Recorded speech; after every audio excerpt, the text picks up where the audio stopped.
Hello and welcome. My name is Commando Killer. Today we're going to be covering all things electricity in Night of the Dead.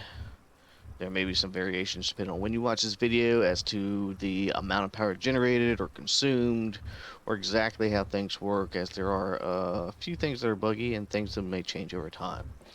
But overall, most of the concepts will probably remain the same.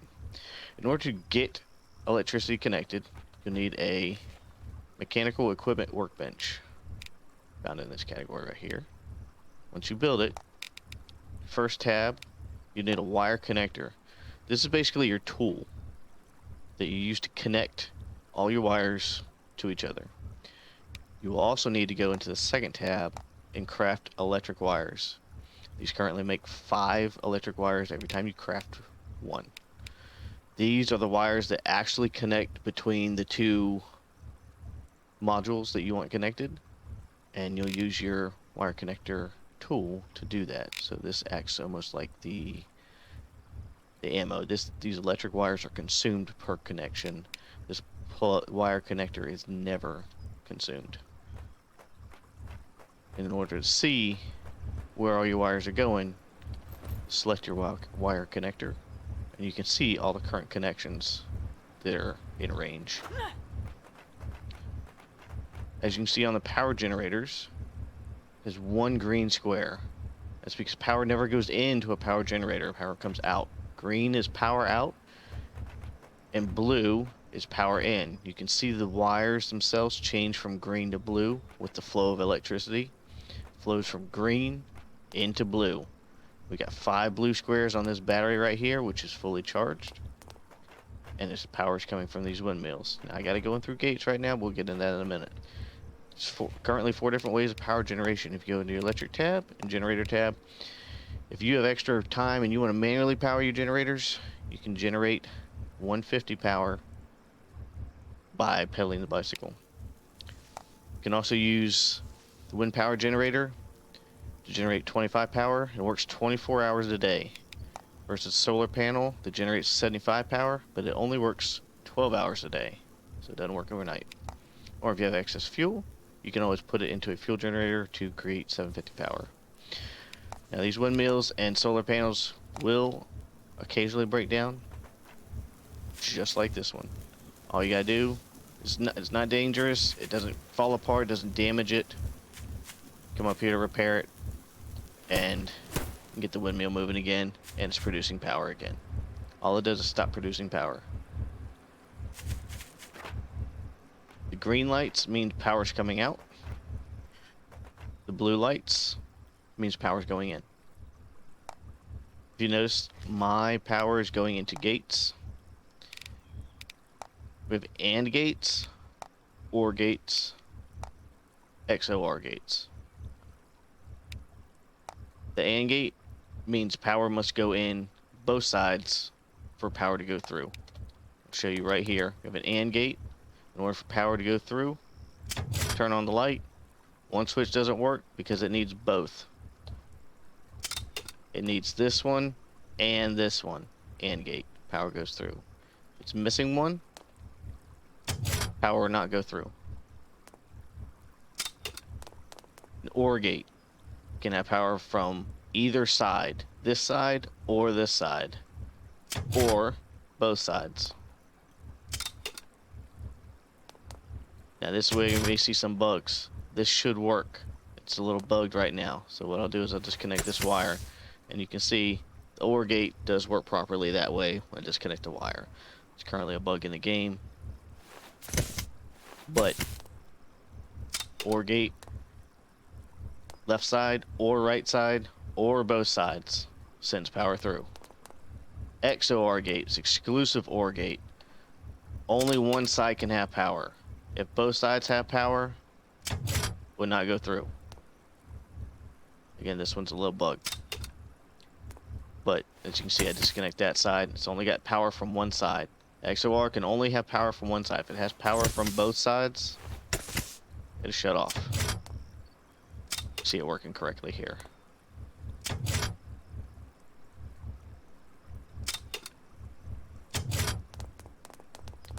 Over here is pressure switch. Works the same way as the wall switch, except you stand on it. allow powers to flow through. In order to flow the power through, I just have my battery plugged into a battery eliminator circuit here, and it splits the power. I have it go into each of my switches, including the press switch. I use the OR gates right here on this wall to bring power from 10 windmills into 5 slots on the battery, so it powers twice as fast versus 5 windmills going into 5 slots on the battery. So each windmill is connected to each side of the OR gate. Green on the OR gate connected to blue on the battery. Helps combine them together. And this way, if a windmill goes down, there's still power coming from the other windmill, so that windmill's power can continue to go through. If I were to use AND gates and one side of this was to break down, the windmill was to break down, it would not allow power from the other windmill to go through. That's why I wouldn't use an OR gate. You know, assuming it's working correctly and not bugged, but the bug should be squashed in time. Over here, this battery is separate from that battery. You can see there's no wire connectors coming from that battery to this battery. I have a bicycle charger. Right now I have one charge, one light on the battery. As we ride the bicycle, we get more lights on the battery as the battery charges up. And what we're going to do with this press switch is we're going to transfer the power from the first battery that I'm charging up now into that second battery over there against the wall. And what that's going to do is discharge power into a series of lights. Now, will you want that in your base? Probably not. But you can connect that battery to a flamethrower or a minigun and allow it to fire for only a few seconds. So if you just want a burst of flame or a burst of a minigun, those are options you could use to allow for that. But I'm demonstrating it with lights that are much more clearly visible.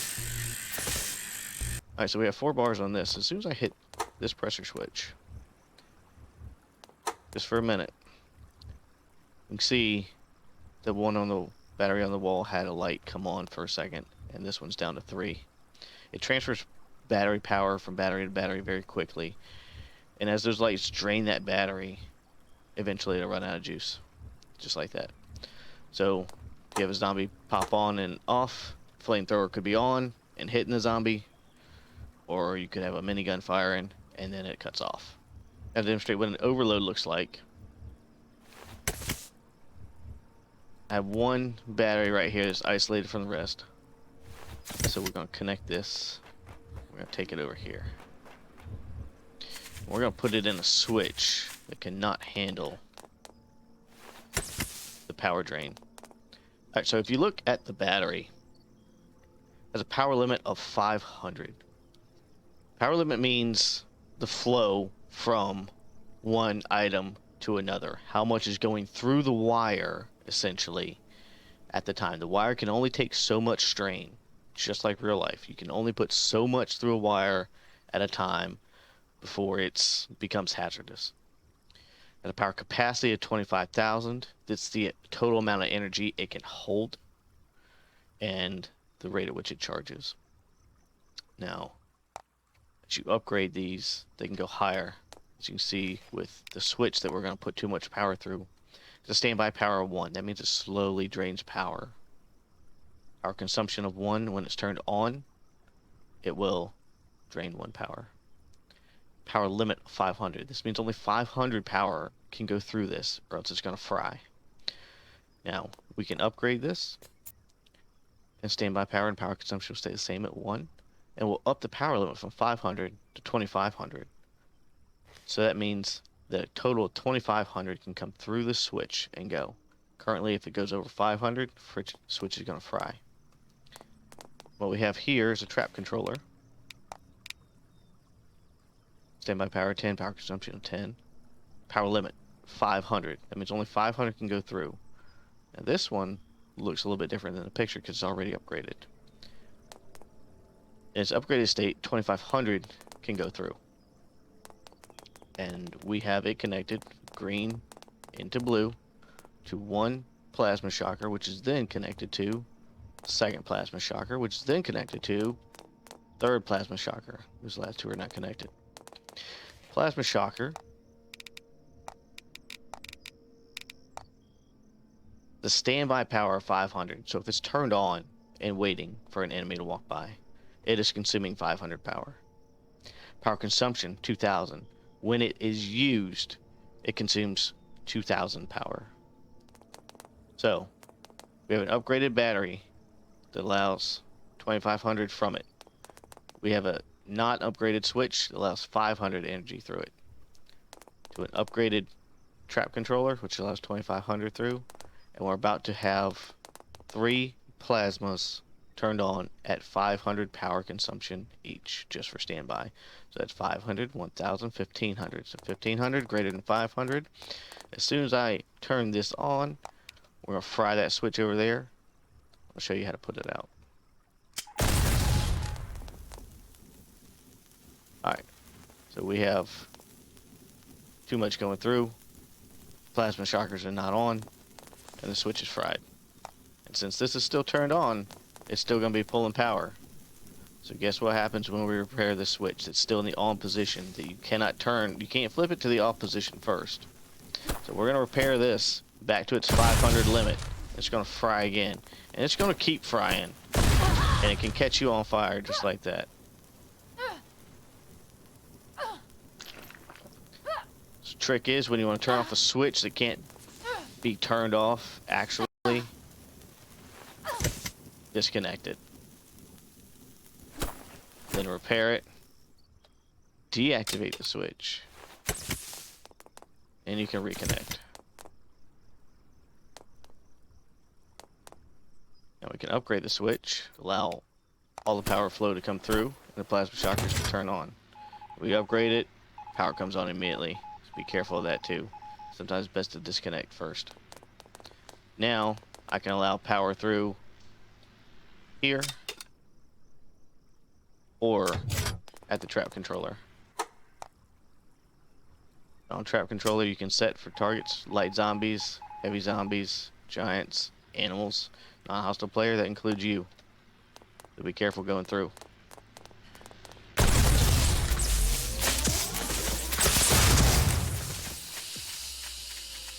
Okay, so we see the system's fried again.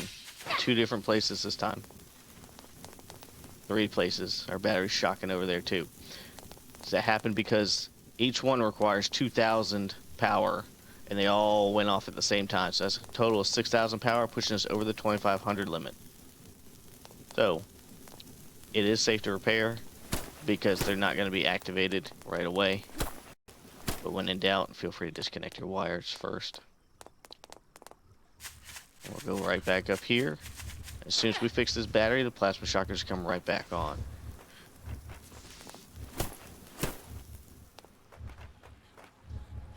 We got 3 plasma shockers back in place because their standby power is 1,500, which is below the 2,500 threshold.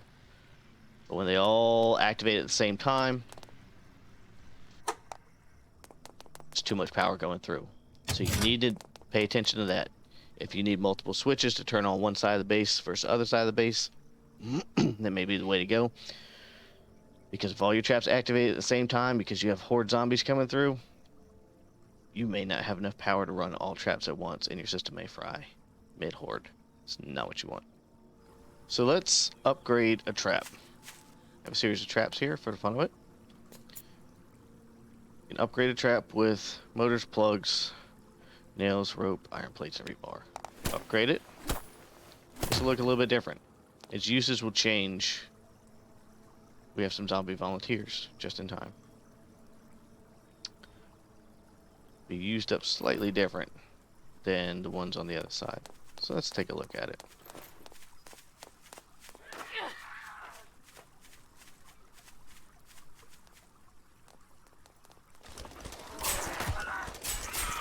An upgraded trap has more uses, more HP, and is stronger.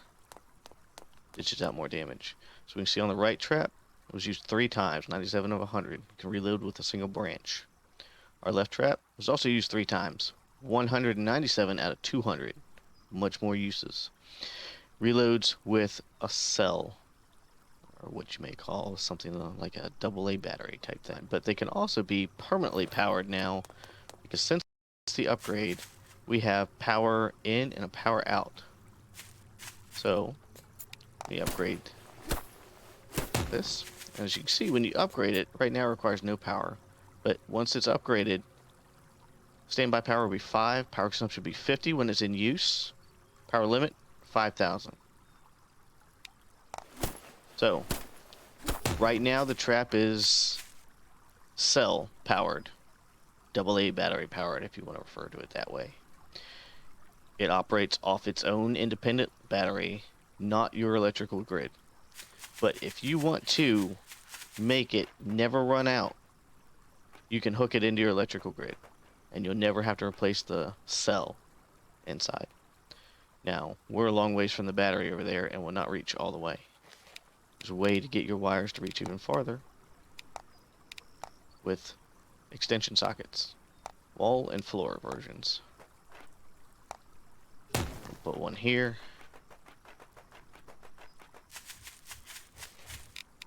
And we'll put one here because I haven't actually measured it out. It's okay. This battery right here. This battery's connected in to the trap controller right there. If I want to disconnect it, just use on that. You get your wire back. This one's feeding power in. Disconnect that. So we have one isolated battery right here. Take this battery and we're going to go down to that wall extension. Do power in, power out on the green. Let's go a little bit farther. Power in, power out on the green. And then we can go into our trap. Now, trick is you don't have to run a wire for each individual trap. You can have your traps connect to each other and pass the power along. Now, all three of these traps with the lights on are receiving power, permanent power. So this way, when the zombies come through again, this trap that did have 197 uses does not show any uses anymore because it's connected to permanent power. If you ever need to remove a wire, you can remove a wire like that, and all of a sudden you see 197 uses left. It will not use its individual cell power unless it's lost permanent power. So if your battery runs out, then it will continue its 197 uses until it goes down to 0 and then stops working until it receives permanent power again. You can connect batteries together in the same way. All my windmills coming and pouring into this battery. We're going to disconnect this from the battery eliminator. We're going to recharge over here. As you can see, this one will start losing charge. That battery will gain some charge. This battery is also connected to this battery. Is just gained a light right there. So that charge is actually dumping through this battery and into this battery to fill it up. This battery is dumping through here and into this battery, which is already full. Since this one is full and the one on the end, it's going to move to fill this one up, and it's going to move to fill this one up. Once this one's completely full, no more power will be dumped, and all the power will be poured into this battery, which is the last one in line. So if you chain all your batteries together, you can have a much larger storage area. This does not increase the amount of power that can flow through your batteries. It still never goes over 2500 power. So having more batteries does not mean you can hook more things, more traps to them in your base. You've got to be careful of the 2500 power limit so things don't fry. Now you can upgrade the battery eliminator circuit up to 10,000 power to allow 10,000 power through. But keep in mind what else may be hooked to it, that you don't fry the stuff on the way. Alright, so let's take a look at the trap controller's actions. I'm going to connect this battery, which is also connected to this battery, right into the trap controller. Now, I'll turn this on. You can see exactly how much power is being used. 21. This is what it costs to run the trap controller plus the one of the eliminator circuit. Now, I'm going to have a switch to each individual gun. I'll cut this on. All of a sudden we're at 47. Alright, so if I hook the minigun up and the MRL up, We're at 109 being used right now. And they're not being fired, so as they fire, the use will go up. And we'll take a look at that in tonight's wave. Alright, now it's wave time. I'm going to turn the trap controller on and target all zombies. Turn our flat gun on. You see the green light turns on the eliminator. Power goes through the flat gun. It's already found its targets. And it will auto-engage any of the zombie types we have selected. Turn on MRL. Let it fire for the fun of it. Let's go to the minigun. As you see, as it gets used, there are slight jumps as each weapon is in use. You need to keep this in mind that you calculate for all weapons to be used at the same time. Otherwise, you may want to put them on different switches so that too much power is not drained at one time.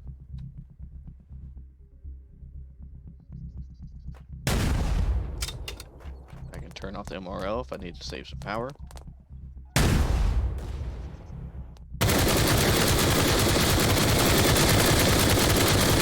C is going up to about the 350 range. If we look at our minigun, this power consumption of 30. Why is it going to 350? Because that's 30 per second. It's firing roughly 10 rounds per second. So 30 times 10, 300. It actually tops up somewhere around like 350.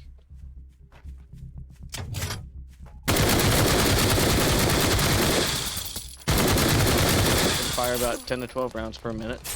Sorry, per second. You see the mortar is only going to get one shot per second. MRL should be roughly the same.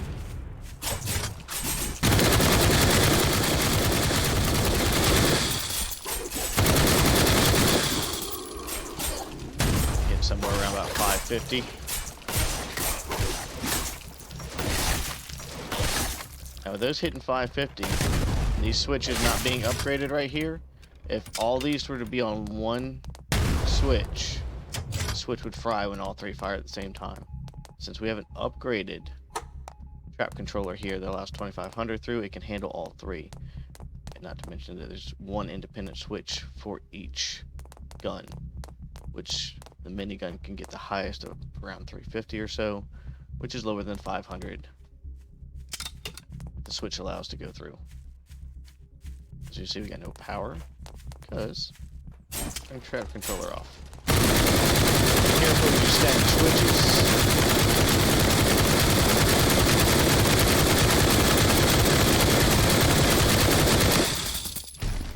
Careful if you stack switches like this to work independently to control each independent weapon. So you have switches in line turned on. And if for some reason you have no more wires, you will not see these connections light up. I can't connect anything to anything anymore. But now I can. Keep an eye on the bottom left where you see the wires left to your wire, right next to your wire connector. And that's most likely the answer if you can't connect two things together. Thank you for watching my tutorial on electricity in Night of the Dead. And again, my name is Commando Killer. I stream on Twitch. Love to see you stop by my channel when I'm live sometime. I can give you a tour of my base and all the electricity setup I have there.